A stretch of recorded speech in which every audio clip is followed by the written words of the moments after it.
สบายดีสาวๆคนจวย บุกกาปะติดจับสบายรถ สาวนักเรียนม สาวโรงเรียน แนะนำตัวในอยลูก บดีเดอร์สโมเดอร์ พี่นากล้องอยู่พี่ลูกซื้อโม สโม โมได้ลูก โมโหละ ต้องลูกได้ ชิลิทบนละ อันนี้หลานนี่นะนัก หลานคนงาม โมได้ละมุ้ย แล้วกับผู้หู สมุยเด้อ เอา โสดเด้อ อยู่บ่อย่าง โมได้ บ่เขาขอนอกเรื่อง โปรโมทตัวเองเนี่ยอ่ะอันหนึ่งสองสาม สมุยเด้อ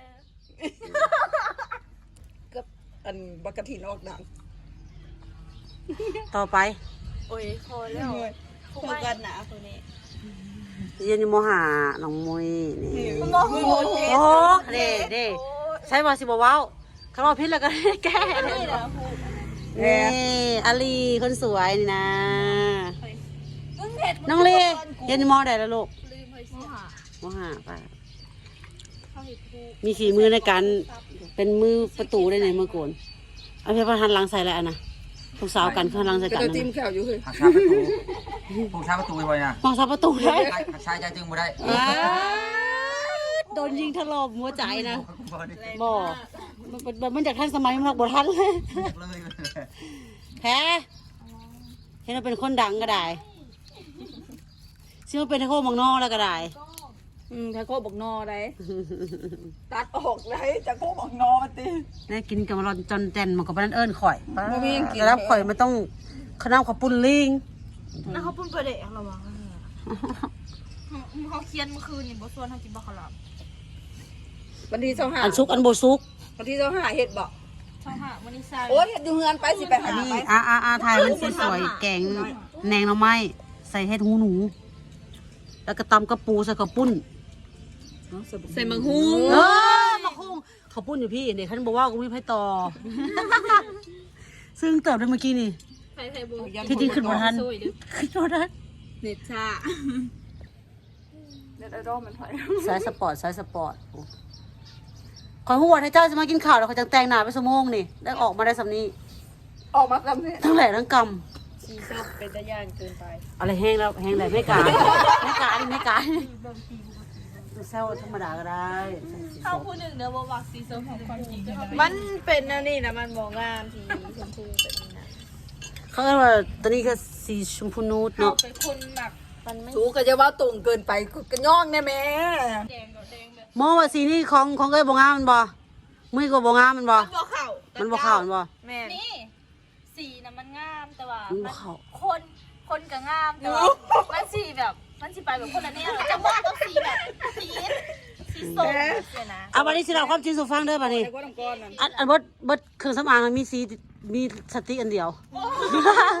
เขาพูดได้ ขอจะได้ท่าออกว่า จำเป็น จำเป็นแต่ว่า ใจไหม ถูกต้องสีเจ็ดคนนี้เนาะ แม่ เอาจัดมา อันนี้คือคนแบบบสบายนะอันนี้ต้องพาไปล่าอัน ชัวร์เลยมีการกระดอเนี่ยกูจะไปเข่าสลอมก่อนนะไปหาหมอก่อนปะ คือคนป่วยสีส้มสี ก็สีส้มคนบอกเข่าหน้าขอก็จะไปหาเข่าสลอมนะสี่คนป่วยขนาดเดียวเดี๋ยวจะแปลงร่างมาให้เบิ่งขับตาเดียวด้วยสุดเด้อโดนบูลลี่อย่างนะบูลลี่นี่เขาบูลลี่สีปากนี่เขาต้องเปลี่ยนสีคือเป็นหุ่งเห็นหนเลยบัดนี้เบิ่งเดี๋ยวนะจ๊ะหาสีปากก่อนมันต้องมีสิวะแถวนี้เด้อนี่คนบุรีนักดีนักใช่ไหมเอาสีนี้เลยบาทนี่จัดไปสีนี้ไม่สวยใช่ไหมเอาสีนี้ก็ได้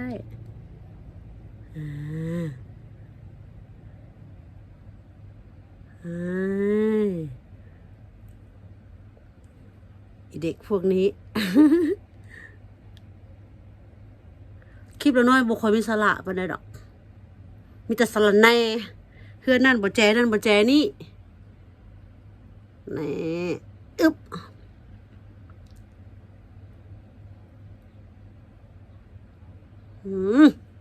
เป็นยังไง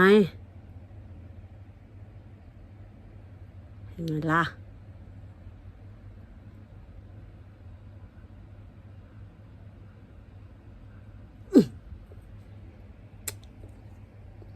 นี่โอเคไปหาเด็กน้อยกันเขาสิท่วงเท่าไหร่บัดนี้ไปหาเด็กๆกันเขาสิท่วงน้อยๆเท่าไหร่บัดนี้แชม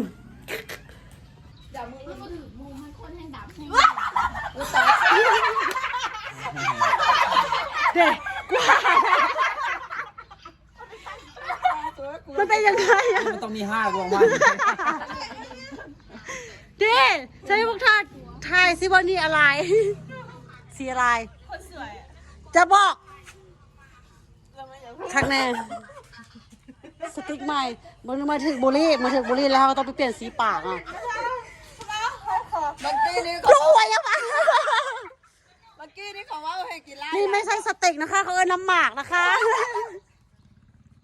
ด้วยอายุและสังขารเนาะ สีนี้ก็น้ำก็สีของกี้ได้คือคนโซนอีกที ที่พวกเธอหัวเราะเพราะว่าพวกเธอไม่มีขี้ศพใหญ่เท่าฉันนะ ก็มีแต่เดียวแล้วเป็นอาวุธอยู่ใน ขอบใจสำหรับการบูลลี่เพื่อจะคอยปรับปรุงในการแต่งหน้าขึ้นแต่บัดนี้ก็งานหน้าก็สมมุติถ้าว่างานมือนี่เราต้องแต่งแต่ตอนมือนี้เนาะโอเค ถามมือถามขึ้นเลย แต่งว่าเพื่อมันในเด้เพื่อมันในเนาะเดี๋ยวมันซึมอะไรทำไมเด้คันสิเขาไปหนังใกล้เขาพาสิงำเขาได้เขาต้องอยู่ใกล้ๆเขา บอสอย่างลองลิดเดี๋ยวเอามาเอาทานดีกว่า นี่แหละพี่น้องเอ้ยผู้สาวสำน้อย เบิ้ง กระเตอเติด โอ้ยงามแล้วมันบ่ได้นั้นเป็นบ้าพักกันหัวซื่อ ขั้นสิท่าแล้วผัดแย่งผู้เดียวพัดสิท่าเอาไปใส่ล่ะ กูบอกมึงแล้วมึงไม่เชื่อ มุ้ยเบิ่งมึงรู้เบิ่งปากงาม คื จิเบิ่ อง ญี่ปุ่นเนาะสีนี้เอ้ากระแท้แหละหน้าขาวทบแดงๆนะ งาออกไปนอกกันลงก็ยาหาเลยค่ะผู้จักบยาหามันทง มันมีแต่ในเขา มันก็สวยเบิ่ง เบิ้ง ทิ้งปะทายอย่างนี้กูบอกมึงแล้ว งาม เอา แล้ว ก็งามเลยปล่อยลอยปากเจ้าปล่อยลอย สีชมพู